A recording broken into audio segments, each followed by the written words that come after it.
John Williams' Superman theme has been around for just under 5 decades, and it is still ingrained in our minds to this day. It has become as iconic as the character himself, and we've seen this time and time again with John Williams' music. It's nearly impossible to imagine Star Wars, Harry Potter, Jurassic Park without humming the memorable themes that he gave each and every one of them. And of course, when a new movie or a reboot comes along, it kind of faces a big challenge. When the trailers for James Gunn's new DCU Superman came out, I was a bit skeptical. Hearing a trailerized electric guitar version of such a classic theme really made me wonder how they were gonna musically handle such an iconic legacy. But after seeing the new Superman film multiple times, I think that the composers John Murphy and David Fleming not only honored the original theme, but actually expanded on it. I think they found the very core of what makes Superman who he is and turned it into something new, something that is genuinely heartfelt and human. So to understand how this new score actually builds on that legacy, we need to take a look at the original theme itself, and not just like the structure of the music, but how it actually tells the story of Superman. Remember, back in 1978, John Williams was able to write something that gave Superman a musical voice. And this was a time where you had prominent thematic writing, enough so that it is deeply ingrained in American culture. Like when you hear it, you don't just think of the movie, you think of Superman. So let's just take a listen to that original theme.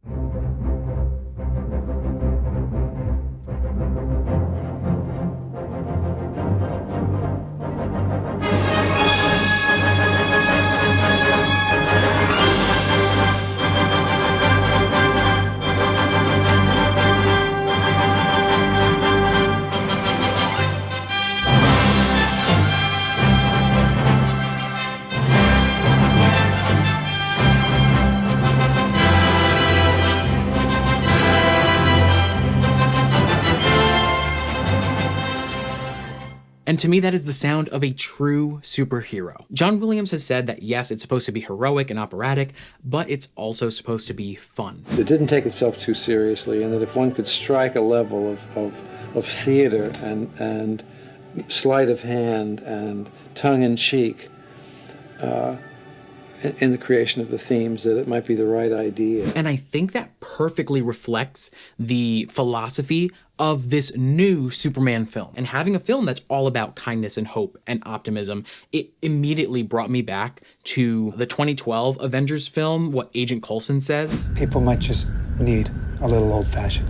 And this new movie really embraces that idea. It literally feels like a comic book on screen where it's okay to be kind and heroic, and using an old-fashioned classic theme is the point. Now, the thing is, when you are approaching a reboot of such an iconic superhero with such an iconic theme, you are gonna be at a crossroads. Do you use the theme, right? And to what extent do you use that theme? Or do you not use it and create something brand new altogether? By creating something new, you are giving the film its own musical identity. And a one-to-one example is Hans Zimmer's Superman theme for Man of Steel. It was powerful, it was gritty, and it really matched the darker tone of Zack Snyder's film. Now, I wouldn't say that that theme is as memorable as John Williams' theme. I also think that the music had to serve the purpose of the film.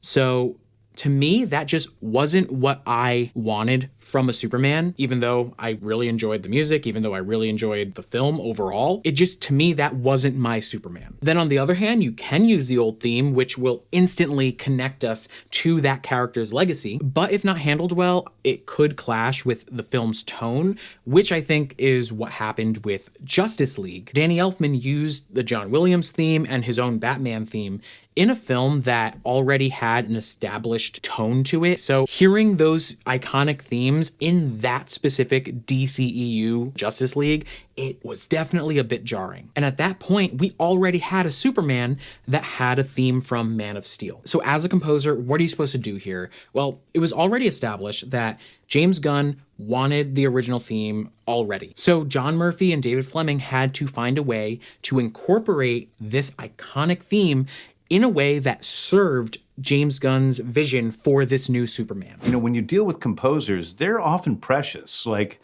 they're often like, well, I don't, I'll have a hint of the John Williams theme in this scene. Yeah. But these guys were both embraced it. They embraced using, John's themes, which was great. And I think that gave a lot of inspiration for the trailer music that we heard initially. Now, if I'm completely honest, when I heard those initial trailers and the electric guitar on just the original theme's melody, I did think it was a little too on the nose.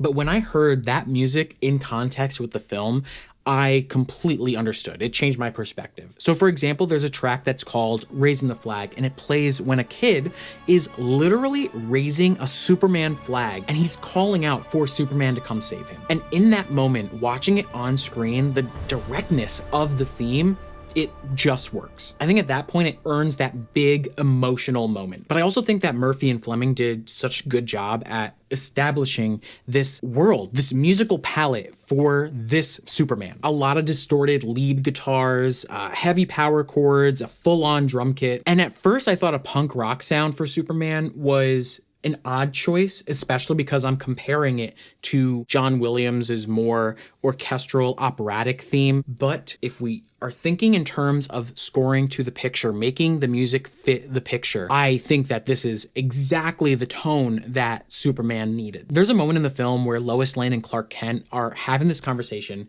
about what it means to be punk rock. And Lois Lane was essentially the definition of punk rock and the bands that she liked, whereas Clark Kent liked a band called the Mighty Crabjoys. And she was like, that is not punk rock, that is pop radio. And the conversation kind of shifted to Clark Kent just being so trusting and finds everybody to be beautiful.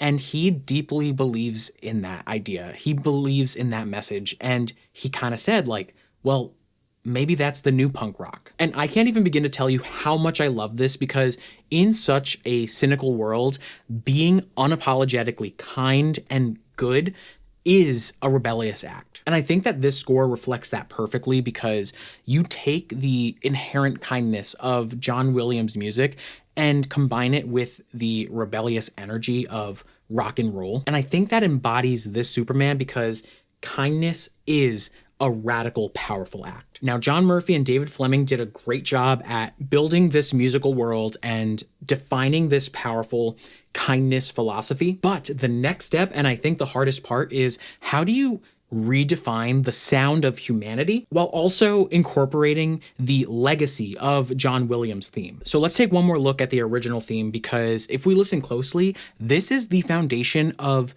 the sound of humanity that Murphy and Fleming do for this new Superman. So I created a quick mock-up of the original theme, and you'll notice that it kind of follows a lot of those perfect interval jumps, so G to C and C to G, so 5-1 relationships. It also has some passing tones here and there, but it isn't until the halfway point that we start to see a big change. So let's just take another listen.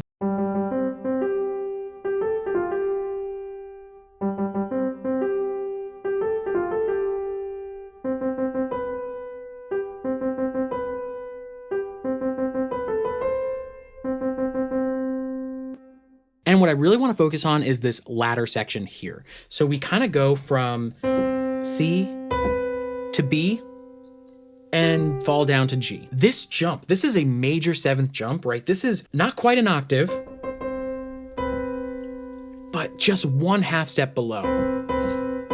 And that alone gives us such a dissonant sound, because if you were to drop this down the octave, you have just this minor 2nd interval.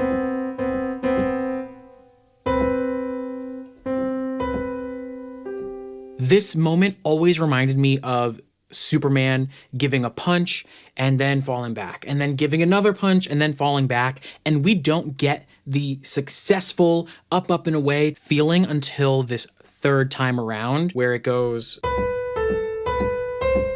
and now we're up the octave. And what I love about this particular section is that it gives us this momentum. It gives us this feeling like no matter what, we're almost there. We're almost there. We are just about to make it. And then we finally make it. It's kind of like a hero who might experience flaws, but is always willing to get back up. And our job as a composer is to interpret these musical choices in a way that best serve the picture. And that's exactly what Fleming and Murphy did when writing a new score for Superman, because they took just 3 notes and turned that into an entire theme for this new Superman. It's rooted in John Williams' music, but it feels brand new in a way. And then Dave Fleming came in and he helped out because there was so much to do. We were on a Zoom talking about a scene, and he's like, "There's this other piece of the original Williams score that isn't used as much, but it's so beautiful." And he started playing just those few notes, and I like literally he was playing it on the Zoom, and I started crying, and I'm like, "Oh my God, that's so beautiful!" And that's actually the piece that plays over that scene. It plays at the beginning when he's flying towards us. And they found the most interesting human aspect of the original theme and created an entire motif around it. We hear this theme in Superman's most human moments throughout the film. Like, one of my absolute favorite tracks is called Your Choices, Your Actions. So let's take a listen to that.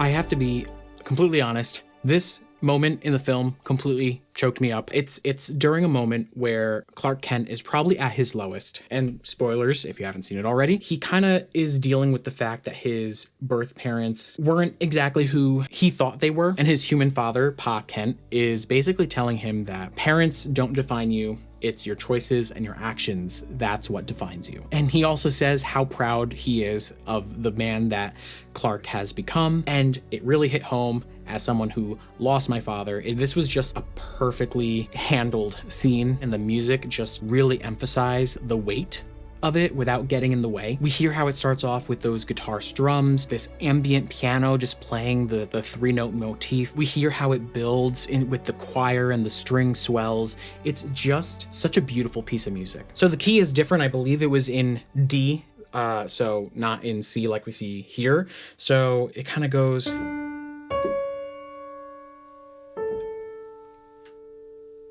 right? Which is just a simple play on...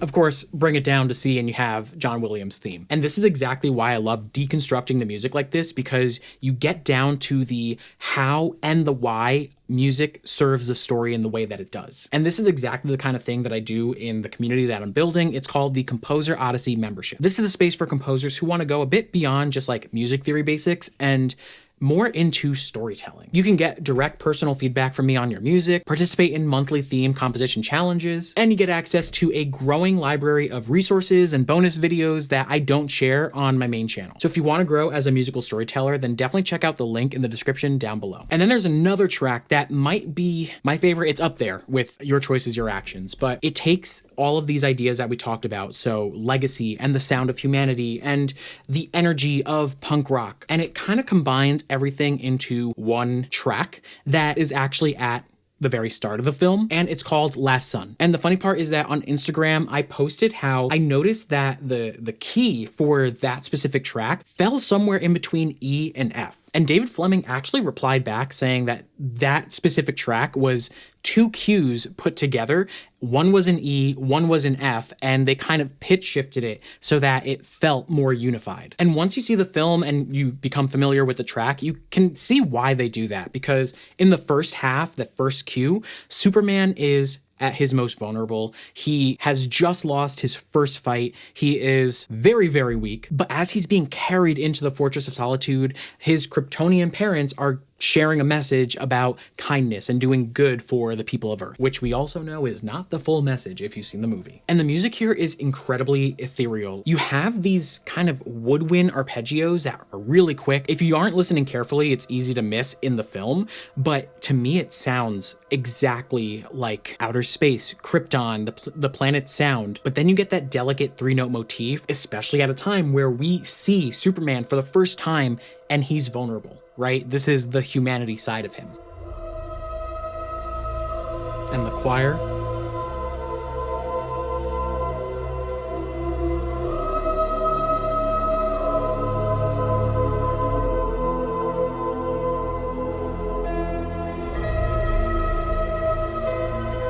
And a touch of electric guitar.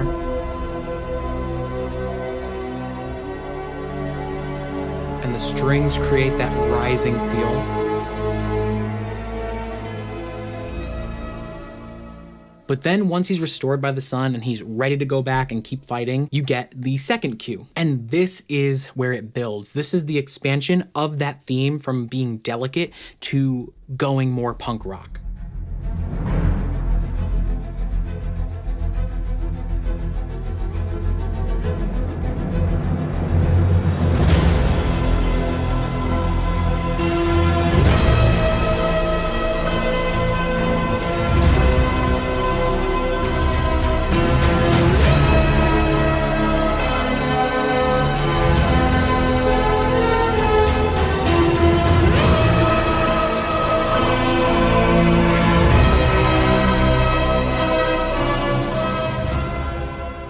Hearing that moment to picture while I was in the theater, it brought me back to feeling like a kid again. I felt like I wanted to be a superhero. I looked up to Superman. At that point, he's flying away from the fortress. He's going back to the fight, and you get some really incredible aerial shots. You get a close-up of the symbol on his chest, and that leads us to the Superman title card. And throughout that, you get the epic brass, the string ostinatos, that lead guitar. And I think that's why I like Last Sun so much, because it does take 2 moments of Superman's journey and kind of just gives us one final track. We get the vulnerable, flawed human side, the more emotional side, but then also the moments where Superman really shines and he's ready to be a hero, ready to do good. And I think the composers just did such a beautiful job putting it all together. I love that this new motif was created just from 3 notes from the original theme. And it's used to tell the most human parts of the story. There's even a track called Being Human, where Superman talks about his humanity and how he's just as human as anybody. And that's my greatest strength. How do you honor a legacy? How do you honor the iconic music that came before this? As a composer, how can you find maybe a small segment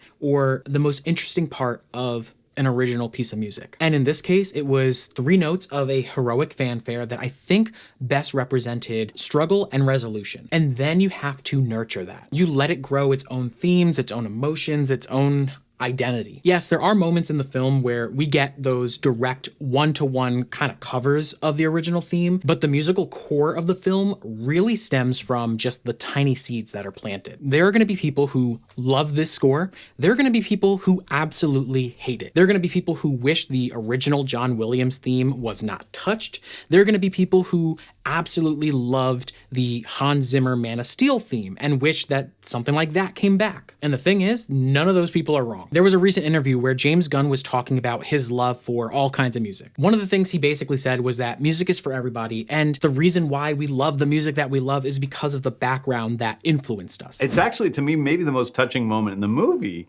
where Lois is with Clark as he's trying to recuperate, and she's looking around the room and she sees his little awards and things like that. And then she sees his Mighty Crabjoys poster. And it's like, for me, seeing into Lois for a minute, she's like, why would I care? What does it matter? Yeah. Music is for everyone. And there is no right way to listen to music. There is no, write music. It's like he loves this band, and that's sweet. So for me, I really loved the score. I loved how it expanded on John Williams' theme. I loved the message of the film. I just love this version of Superman. And this music in particular is what really resonated with me. It made me feel like a kid again. It made me feel like this was a Superman that I, thanks to all of my own personal background, could look up to. He's a bit corny, he's unapologetically kind and good, but maybe that is the real punk rock. I'm not messing around. I'm doing important stuff. So if you do want to dive deeper into musical storytelling and getting feedback on your own music, then definitely check out the membership in the link down below. And if you want to check out more conversations and breakdown videos like this, then check out these videos next. I'll see you over there, and as always, happy composing.